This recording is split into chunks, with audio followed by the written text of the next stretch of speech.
There is exactly one skill that is going to set you apart from other referees in terms of your success out on the pitch.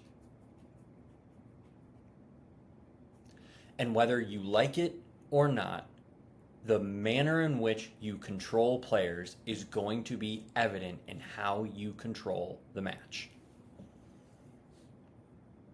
Now, there's no great big secret. There's no magical formula. You just have to be you. You have to be able to connect with other people with empathy, with understanding, and just showing a part of you and your personality. So I'm going to go through 3 quick tips and then review a potentially difficult scenario that most referees might struggle to deal with that we see all too often. The first tip that I have is get your connections made early. When you arrive to the field, you're going to connect with your referee crew. Also, connect with the coaches. Introduce yourselves. Introduce your crew. Ask how their day is going. Ask how their season's going if you don't know. If you see them warming up, ask their jersey color. Start to build a rapport with these teams so that as the match goes on and there's times where you have to talk and you have to manage situations where, we're not dealing with cards or anything else, or we want to avoid using cards, these are the moments that start to create that foundation for you to have an even better time of it. As you're doing that, let your personality show through. A little bit of light humor, a little bit of calmness, a little bit of confidence. It's okay to have that bit of your refereeing skill set come out in these moments. The second tip I have is sort of related, but it's always staying calm. It's difficult to do, especially in those heated moments, but if you approach tip number 1 in a really fluid and natural way, then you're going to continue that as you go through the match. And you can start to use light humor even out on the field. You can laugh at a potentially funny moment out on the pitch. You can use a little bit of light humor if there's a really bad misplay. If you see the other players laughing, go ahead, laugh along with them. Show that you're enjoying yourself out on the pitch so that you can come through and handle those more difficult moments with a little bit more deftness and a little bit more calm, so that all the players and the coaches and everyone on the sideline start to buy into your approach. By coming in just a little bit more relaxed, when you have to escalate your management modes, your management techniques, you're going to have even more buy-in, and it's going to equal more control when the time comes. And the third tip is actually remarkably simple, and I hope it's easy for everybody, but it's about being consistent. Consistent with your foul selection, being fair with your foul selection, and making sure that those decisions are going to apply equally to both teams. If you give that foul for blue, then similar contact and similar foul should be given for red. It's just that simple. When players start to get it in their head that you're against them, it makes managing the game that much more difficult. So again, those 3 tips are build rapport, show your personality, stay calm, de-escalate, and the third one is just simple, and it's just being consistent and showing that you're being consistent. Your communication of the consistency is also one of those things that can start to come in, because if someone starts to kind of get a little bit, they start asking like, hey, why didn't you call that for them, or why is that against us? You can say, hey, I didn't have it that way. And because you're calm and because you're composed, players buy in. And they say, okay, he didn't have it that way. 1 or 2 decisions, you're not going to catch the flack. Once it starts to build up and there's this belief that you're not calling fouls one side, one way or the other, that's when you can start running into the management situation. Now, let's go through a very quick scenario that I ran into, and I've actually been holding on to this scenario for a couple weeks now because I think it's a really great learning moment, and unfortunately, it's going to be a little bit challenging to kind of get a grip with. But I think everyone who's watching this will have been in the scenario where you've been in this really, really heated scenario, and you have to rely on maybe some different management techniques in order to get you through. Let's have a look.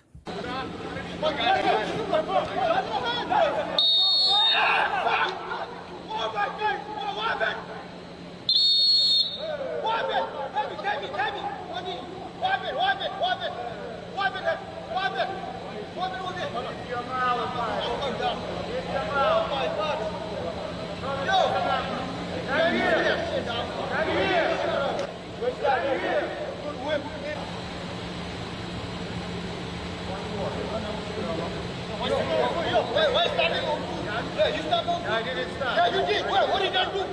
What did you do? Yeah, you did. What did you do? Yeah,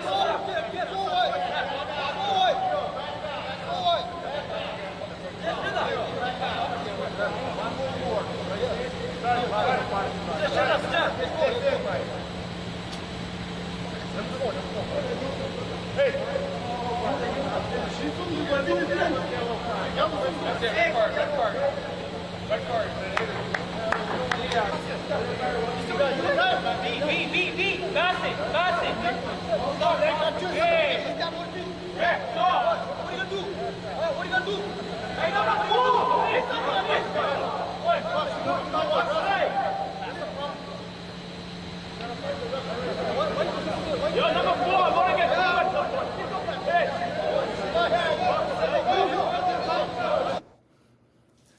So this is a difficult scenario because one, you have the referee calling the foul here, right? And he's been brought down, tripped, simple trip, easy to call. And so something about this is telling me that this player is either being unreasonable in terms of his protest, he's having an outburst of emotion, and we're needing to deal with that. And now, I don't know this referee. I don't know this league. I'm just going to go off of some obvious things here, that this is a men's league, and so that, emotions get a little bit higher and they stay a little bit higher and so forth. When he comes through, though, he has this burst of emotion after the foul and after it's called, right? Multiple times going through. So the burst of emotion is fine. It's the constant and belligerent questioning that this referee's already had it, and we're going to caution now. So this is now done. If you're going to choose to manage in this fashion, and the caution is for the dissent, right? Let the caution be the management system. Let him take that step away and cool off, right? He's going to keep running his mouth. He's going to keep talking, and you gain nothing really by continuing to engage him. In my opinion, move over to where the ball is. Let's set the ball for the restart.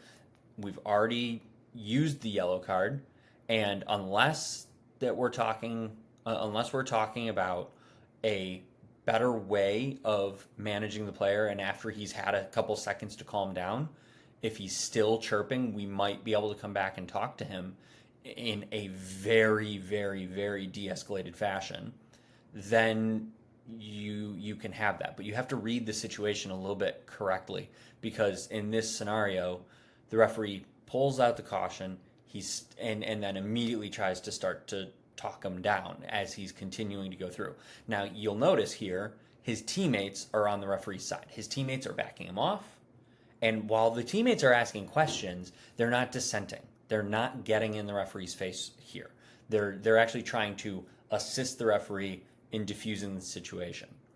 This is where we have to work with the teammates in order to kind of successfully manage this situation. Now, you hear the referee, shut your mouth, blah, blah, blah. Okay, it's a men's league. It happened, right? And then you see that he's pointing to his eyes like you're blind, you can't see, so on and so forth. Okay, that's fine. It's not fine, but you know what I mean. Like we can kind of look past that a little bit once we've managed it. Now he's calling him back to try and now verbally warn him after the caution's already been shown. And this is a mistake, because now you can see that there's a little bit of contact from the referee's foot onto the attacker's foot. Now he's not had the chance to cool down. It's clearly an accident if there is any contact. Now we have the player stomping on the referee's foot, and I applaud this referee for his patience, because, well, he's come up, he's called him back, and I bet this referee feels like if he pulls a red card here, it's going to be sort of like you've baited him into it. So he stepped on him once, and he keeps stepping on him again. And it's not a step, it is a stop. At this point, we're done talking. Right? Even if there was minor contact while the referee's trying to address the player, we now have the player stomping on the referee's foot. This can't be allowed. Right? For me, I'm taking 3 steps back, I'm getting the red card out, and I'm showing him a straight red card. Because now we're talking about violent conduct, and we are talking about a whole different scenario. Mind you, this is a men's league. Rules get a little bit flexed. We find another mode of patience, even when something like this is happening. I would encourage you, regardless, to take a little bit more of a firmer line on this and not necessarily worry about having that patience. Because when you have a player who is hitting you, stomping on your foot, something like that, these are clearly deliberate actions. We're no longer in a management zone. We now have to send the player off, and we need to back away for our own safety and for the safety of the players around. So now the teammates are starting to turn on the referee. The teammates that were backing him off are now starting to come to the referee, and they feel like they're getting ganged up on, right? And even though there's a reason that we need to be managing this now, there's this perception that maybe this wasn't quite the right way of managing this in the first place. And again, we need to de-escalate and bring this back under control.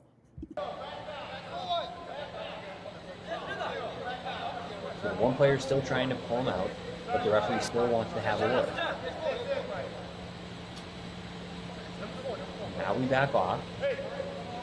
Except as he's walking away, he gets that one last little word in, and now the referee decides it's time to show the second yellow card, and now the red. Never show the yellow card to the back of a player.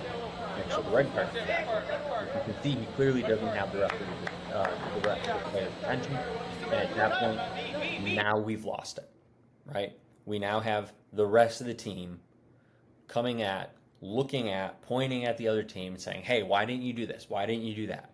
And these were teammates that were on his side to begin with, trying to get that player away. Maybe that player has a little bit of a reputation in this instance where he kind of blows up quickly, and they know, hey, we got to back him off. He's on a yellow card.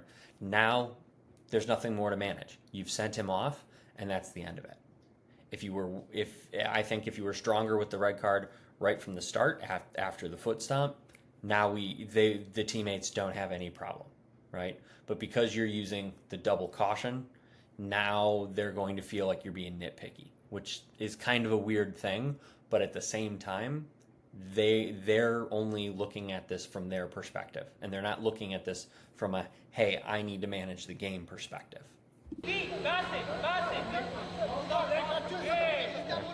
Then the original player hasn't left the field, and he's trying to engage with the referee again, and you'll notice only one player, number 5, really brings him in, so realistically, he's really not on their side. And so now we have a matched management style that is really kind of worked against the referee and not necessarily for it. These things are a difficult thing to manage. I don't know this referee. I don't know his experience, and I can only tell you from my 20 years on the whistle that if I'm going to caution this player, I'm going to caution him, let him take a step back. I'm going to go worry about the restart, set the ball for the restart, and move forward. After that, if I've set the ball and he's still talking, now I'm going to blow the whistle. I'm going to hold my hand up for the restart, blow the whistle, back him to me, And I'll take a few steps in his direction, and maybe I'll invite another player with me, especially that number 5 looked like he was more of a captain figure in this instance, where I can say, hey, listen, we need to cool down. I'm going to use my body language. I'm going to use my tone.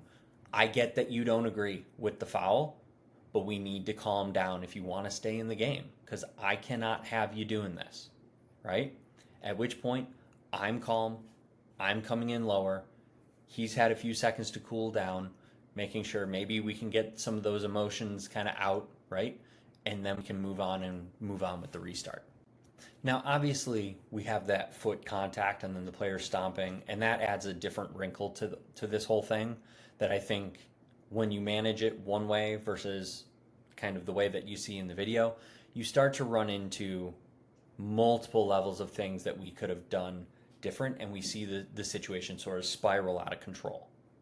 And that's where, when you manage that first part in a more de-escalating way, and you want to move this back into control and get on with the game, that's what we need to do.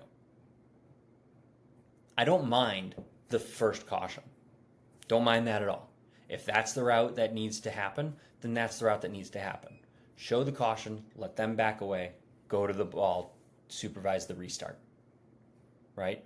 Give yourself an excuse to disengage with the player, and I think you're going to be in a much better position. If they're still chirping, if they're still talking, we can then blow the whistle, indicate the restart's not coming. We're going to beckon them to us, take a few steps, bring in another player, and potentially get that calmed down. If they're still going, and that second caution is what you need in order to reestablish control, then you always make sure that you have their attention, and you make sure that they are aware that you're giving them the second caution, showing them the yellow card, making sure they're aware that the red card's coming out as well. This was a very difficult scenario to work through because there's a lot of different elements to it that start to build on top of each other and then causes kind of things to kind of go a little haywire.